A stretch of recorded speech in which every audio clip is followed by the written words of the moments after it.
Selamat bergabung kembali dalam mata kuliah stratifikasi, mobilitas, dan kebijakan sosial. Sesi ini akan membahas mengenai telaah stratifikasi dan mobilitas sosial dalam karya-karya film. Film-film Indonesia banyak mengangkat isu-isu sosial yang terjadi dalam masyarakat, baik dalam kurun waktu masa penjajahan, pada masa kemerdekaan, setelah kemerdekaan, maupun masa saat ini. Walaupun beberapa di antara film-film tersebut merupakan film fiksi, namun latar belakang sejarah, sosial, budaya, politik menceritakan kondisi nyata yang terjadi pada masa itu.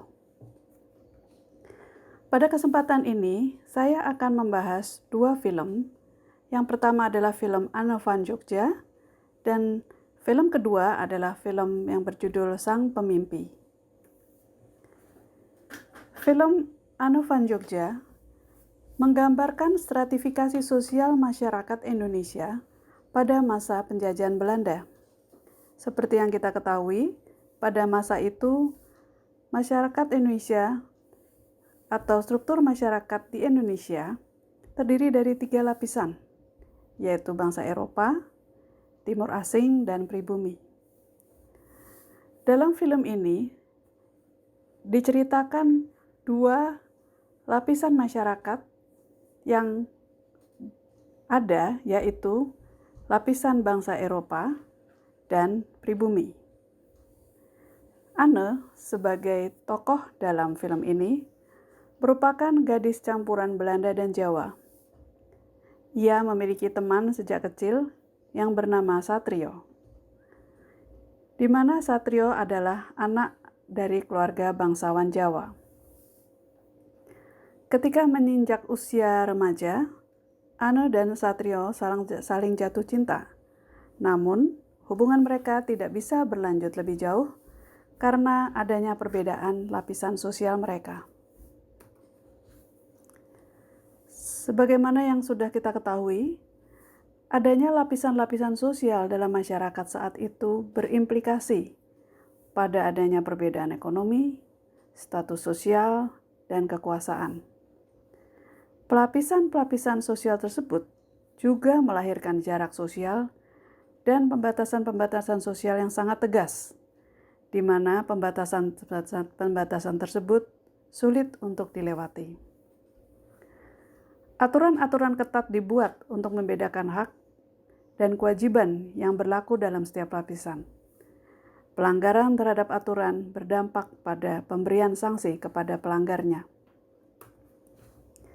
Hal inilah yang diceritakan dalam film Anne van Jogja, di mana Ibu Anne kehilangan kewarganegaraan Belandanya karena ia menikah dengan bangsa pribumi, sedangkan ayahnya diasingkan dari keluarga ningratnya karena dianggap melanggar adat istiadat Jawa.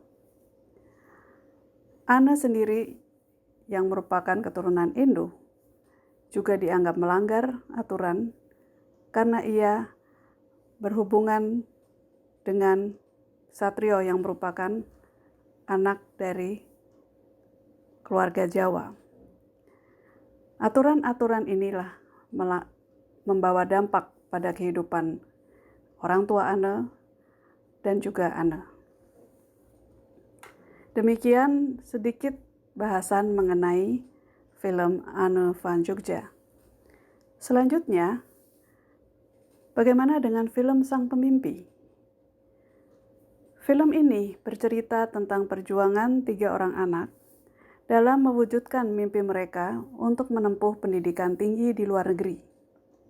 Ketiga anak tersebut bernama Ikal, Arai, dan Jimbron, di mana mereka berasal dari keluarga kurang mampu yang tinggal di Belitung. Ayah Ikal adalah seorang pegawai rendahan di sebuah perusahaan milik negara. Arai, sepupu Ikal, adalah anak yatim piatu yang diasuh dan hidup bersama keluarga Ikal. Sedangkan Jimbron adalah anak angkat seorang pendeta.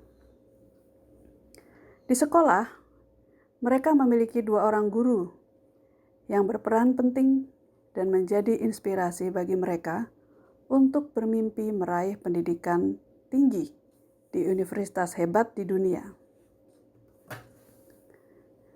Setelah lulus SMA, Ikal dan Arai diterima kuliah di Universitas Indonesia, sehingga mereka berdua pindah ke Jakarta. Jimbron tetap tinggal di Belitung untuk membantu orang tua angkatnya.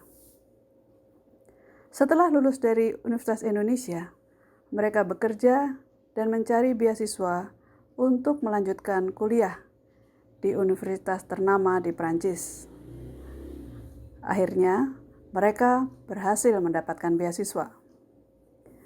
Pada bagian akhir film ini diperlihatkan Ikal dan Arai berangkat ke Prancis untuk memulai babak baru kehidupan mereka sebagai mahasiswa di universitas ternama. Film ini memperlihatkan strata sosial ketiga tokoh dalam film yang berada di strata bawah. Kesulitan ekonomi dialami mereka dalam kehidupan sehari-harinya. Tokoh dua orang guru memperlihatkan bahwa guru tersebut berperan sebagai agen perubah yang bisa mendorong ketiga tokoh tersebut untuk berupaya keluar dari kemiskinan melalui jalur pendidikan. Perjalanan hidup mereka memperlihatkan usaha dan perjuangan keras untuk melakukan mobilitas vertikal naik intragenerasi. Dan pendidikan adalah cara yang diambil oleh tokoh-tokoh dalam film ini dalam upayanya untuk melakukan mobilitas sosial vertikal naik. Demikian ulasan singkat mengenai kedua film tersebut. Saudara-saudara dapat melakukan kajian-kajian dan analisis yang jauh lebih kaya terhadap berbagai karya-karya film, baik karya-karya film Indonesia maupun karya-karya film dari luar Indonesia. Demikian paparan sesi ini. Terima kasih atas perhatiannya.